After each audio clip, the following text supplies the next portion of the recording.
യുഎഇയിൽ ജോലി അന്വേഷിച്ച് tourist വിസയിലോ visit വിസയിലോ വരുന്ന നിരവധി മലയാളികളുണ്ട്. ഭാഗ്യവശാൽ വിസ കാലാവധി കഴിയുന്നതിന് മുൻപ് തന്നെ പലർക്കും പുതിയൊരു തൊഴിൽ ലഭിക്കുകയും കമ്പനി വിസ അടിച്ചു നൽകാൻ തയ്യാറാവുകയും ചെയ്യും. എന്നാൽ ഇത്തരം അവസരങ്ങളിൽ പലരെയും കുഴപ്പത്തിലാക്കുന്ന ഒരു പ്രധാന കാര്യം കൂടിയുണ്ട്.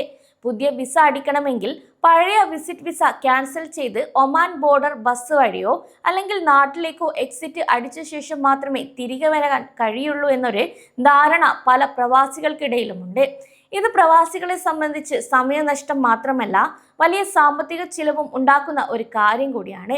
എന്നാൽ സത്യത്തിൽ യുഎഇ വിട്ടുപോകാതെ തന്നെ നിങ്ങളുടെ വിസിറ്റ് വിസ മാറ്റി പുതിയ റെസിഡൻസ് വിസയോ തൊഴിൽ വിസയോ ആക്കാൻ സാധിക്കും. ഇതിനെ in country visa status change എന്നാണ് പറയുന്നത്. നിലവിൽ യുഎഇയിൽ ടൂറിസ്റ്റ് വിസയിലോ വിസിറ്റ് വിസയിലോ ഉള്ളവർക്ക് പുതിയൊരു ജോലി ലഭിക്കുമ്പോൾ അല്ലെങ്കിൽ പഴയ ജോലി രാജിവെച്ച് പുതിയ കമ്പനിയിലേക്ക് മാറുമ്പോൾ, അതുമല്ലെങ്കിൽ ഒരു ഫാമിലി വിസയിലേക്ക് മാറാൻ ആഗ്രഹിക്കുമ്പോൾ ഈ ഒരു സംവിധാനം ഉപയോഗപ്പെടുത്താം. ഇതിന്റെ ഏറ്റവും വലിയ ഗുണം എന്തെന്നാൽ അനാവശ്യമായ വിമാന ടിക്കറ്റ് നിരക്കുകൾ, ട്രാവൽ ഏജൻസി ഫീസുകൾ, എക്സിറ്റ് യാത്രയ്ക്കായി വേണ്ടിവരുന്ന ദിവസങ്ങൾ എന്നിവ പൂർണ്ണമായും ഒഴിവാക്കാമെന്നതാണ്. നാട്ടിലോ മറ്റ് രാജ്യങ്ങളിലോ പോകാതെ തന്നെ വളരെ ലളിതമായി യുഎഇയിൽ നിന്നുകൊണ്ട് തന്നെ നിങ്ങൾക്ക് ഈ ഒരു നടപടിക്രമങ്ങൾ പൂർത്തിയാക്കാനും സാധിക്കും. എന്നാൽ ഈ ഇൻ കൺട്രി വിസ മാറ്റത്തിന് കൃത്യമായ ചില നടപടിക്രമങ്ങൾ പാലിക്കേണ്ടതുണ്ട്. ഒന്നാമതായി, നിങ്ങൾക്ക് പുതിയ വിസ നൽകുന്ന സ്പോൺസറോ കമ്പനിയോ ആണ് ഈ ഒരു പ്രക്രിയ ആരംഭിക്കേണ്ടത്.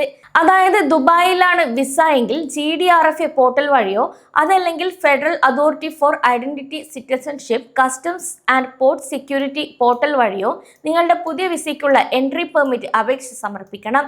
ഈ ഒരു എൻട്രി പെർമിറ്റ് ലഭിച്ചു കഴിഞ്ഞാൽ ഉടൻ തന്നെ വിസ സ്റ്റാറ്റസ് മാറ്റാനുള്ള അപേക്ഷയും സമർപ്പിക്കേണ്ടതുണ്ട്. ഇവിടെ ഏറ്റവും പ്രധാനമായി ശ്രദ്ധിക്കേണ്ട ഒരു കാര്യം എന്നത് നിങ്ങളുടെ നിലവിലുള്ള വിസിറ്റ് വിസയുടെയോ ടൂറിസ്റ്റ് വിസയുടെ കാലാവധി കഴിയുന്നതിന് മുൻപ് തന്നെ ഈ ഒരു എൻട്രി പെർമിറ്റും സ്റ്റാറ്റസ് ചേഞ്ച് പൂർത്തിയാക്കിയിരിക്കണമെന്നതാണ്. ചിലർ വിസ കാലാവധി തീരുന്ന അവസാന ദിവസം വരെ ഇതിനായി കാത്തിരിക്കാറുണ്ട്.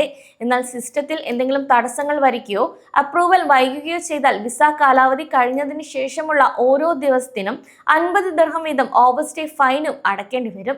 അതുകൊണ്ട് വിസ കാലാവധി തീരുന്നതിന് ഒരാഴ്ച മുമ്പെങ്കിലും ഈ ഒരു നടപടിക്രമങ്ങൾ തുടങ്ങാൻ നിങ്ങളുടെ സ്പോൺസറോട് ആവശ്യപ്പെടണം. വിസ സ്റ്റാറ്റസ് മാറ്റിയാൽ മാത്രം ജോലി ചെയ്യാൻ സാധിക്കില്ല എന്നതും ഇവിടെ പ്രവാസികൾ പ്രത്യേകം ഓർക്കേണ്ടതുണ്ട്.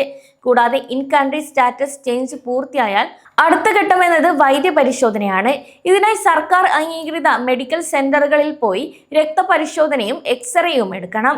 ശേഷം മെഡിക്കൽ റിപ്പോർട്ട് ലഭിച്ച ശേഷം എമിറേറ്റ്സ് ഐഡിക്ക് വേണ്ടി ടൈപ്പിംഗ് സെന്റർ വഴി അപേക്ഷയും നൽകണം. പുതിയതായി വിസ എടുക്കുന്നവരാണെങ്കിൽ ICP സെന്ററുകളിൽ പോയി ബയോമെട്രിക് വിവരങ്ങളും വിരലടയാളവും നൽകേണ്ടി വരും. ഈ ഒരു നടപടിക്രമങ്ങളെല്ലാം കഴിഞ്ഞാൽ നിങ്ങളുടെ പാസ്പോർട്ടിൽ വിസ സ്റ്റാമ്പ് ചെയ്യുകയോ അല്ലെങ്കിൽ ഡിജിറ്റൽ റെസിഡൻസി ലഭിക്കുകയോ ചെയ്യും. ഇതിനുശേഷമാണ് നിങ്ങൾക്ക് നിയമപരമായി പുതിയ ജോലി ആരംഭിക്കാൻ സാധിക്കുക. ഇനി ഇതിന്റെ ചിലവുകളെ കുറിച്ച് നോക്കാം. രാജ്യത്തിന് പുറത്തുപോയി തിരികെ വരുന്നതിനേക്കാൾ ചിലവ് കുറവാണെങ്കിലും ഇൻ കൺട്രി സ്റ്റാറ്റസ് ചേഞ്ച് അതിൻ്റെതായ സർക്കാർ ഫീസുകളുണ്ട്. ദുബായിൽ ഏകദേശം 600 മുതൽ 700 ദിർഹം വരെയാണ് സ്റ്റാറ്റസ് ചേഞ്ചിനായി സാധാരണയായി ഈടാക്കുന്നത്. Entry permit, medical test, Emirates ID ഫീസുകൾ എന്നിവ ഇതിന് പുറമെയും വരും. യുഎഇ തൊഴിൽ നിയമം അനുസരിച്ച് നിങ്ങൾ ഒരു തൊഴിൽ വിസയിലേക്കാണ് മാറുന്നതെങ്കിൽ വിസയുമായി ബന്ധപ്പെട്ട മുഴുവൻ ചെലവുകളും വഹിക്കേണ്ടത് നിങ്ങളെ നിയമിക്കുന്ന കമ്പനി തന്നെയാണ്. പലപ്പോഴും ചില ഏജൻസികളോ അല്ലെങ്കിൽ വ്യാജ കമ്പനികളോ വിസ അടിക്കാനായി പ്രവാസികളിൽ നിന്നും പണം ആവശ്യപ്പെടാറുണ്ട്. ഇത് പൂർണ്ണമായും നിയമവിരുദ്ധമാണെന്ന് പ്രവാസികൾ തിരിച്ചറിയണം.